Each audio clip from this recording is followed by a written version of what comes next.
il y a des recrutements de balles. Ça fait vraiment mal au cœur. Dans 5 minutes, on ne peut pas aujourd'hui apporter des solutions en expliquant, parce que les discours ont été préparés sur le délai de 5 minutes. Je vais essayer quand même de bâcler pour expliquer quand même. Depuis plus de 20 ans, à l'est de la République du Congo, c'est le théâtre de violences récurrentes. Mais ce que l'on dit moins, c'est que ces violences n'ont pas seulement détruit de maisons, des écoles, des routes, elles ont abîmé des avenirs, elles ont tué de rêves. Le rêve dont Salomon, aujourd'hui, qui est en train de vivre à l'est de la République du Congo. Plus d'un jeune sur 2 en RDC, né après 1996, cela veut dire qu'une majorité de notre jeunesse a grandi dans un pays en crise permanente, dans un environnement où l'espoir est souvent un luxe, la paix dont Salomon est en train de réclamer, un souvenir raconté. Mais les conséquences directes sur les jeunes sont privés de l'emploi. Les conflits armés ont des effets multiples et profonds sur les trajectoires des jeunes. D'abord, sur le premier point, l'éducation. Des milliers d'enfants et d'adolescents ont vu leurs écoles détruites à l'est de la République du Congo ou transformées dans des bases militaires.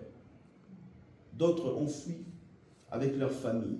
Nous avons tous vu des images qui nous ont attristés, laissant derrière eux des cahiers, des crayons et des rêves d'un avenir meilleur qu'ils ont laissé. Ensuite, la sécurité, la santé mentale. Nombreux sont les jeunes qui vivent avec la peur au ventre, marqués par le traumatisme, parfois orphelins, parfois déplacés, parfois enrôlés de force dans les groupes armés avec le 1-23.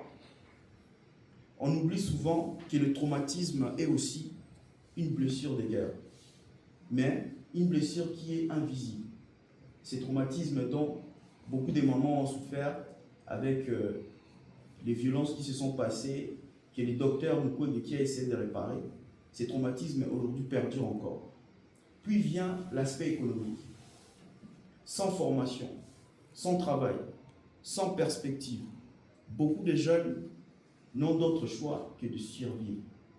Les jeunes qui survivent dans la mine à l'est de la République du Congo, qui travaillent, les travails forcés. Certains sont piégés dans les réseaux d'exploitation. D'autres basculent dans des activités illicites. Non pas par choix, mais par nécessité, parce qu'ils ont besoin de vivre. Une jeunesse résiliente, malgré tout, et pourtant, malgré ces tableaux sombres de la République démocratique du Congo, je suis venu vous dire que la jeunesse congolaise ne baisse pas le bras. Que la jeunesse congolaise ne baissera jamais le bras. À Goma, à Bunia, à Beni, à Uvira, de jeunes se battent pour exister. Autrement, ils créent des initiatives locales, lancent des projets, des sensibilisations, montent des radios communautaires, développent des start-up avec peu de moyens, mais beaucoup de foi. La foi, c'est le seul espoir qui encore maintient ce jeune. Mais cette jeunesse est résiliente, mais elle est aussi marginalisée. Trop souvent, elle n'est ni consultée, ni écoutée, ni incluse dans le processus de décision, alors même qu'elle représente 65% de la population congolaise, ce jeune-là. Ce qu'il faut faire maintenant, comprendre les effets des conflits sur les trajectoires de jeunes, c'est donc aussi poser une question cruciale. Que pouvons-nous faire? Nous nous posons tous cette question. Que pouvons-nous faire? Il faut d'abord investir dans l'éducation. Cette éducation dont on nous a promis, mais cette éducation qui aujourd'hui, on trouve des jeunes mal outillés. L'urgence de l'éducation, c'est très important, même en contexte de conflit. chaque enfant a le droit d'apprendre. Il existe beaucoup de modèles d'écoles mobiles, d'enseignement à distance, des formations rapides adaptées au terrain, même en situation de guerre. Ensuite, soutenir l'insertion socio-économique. Offrir aux jeunes des opportunités de formation, d'emploi, d'entrepreneuriat.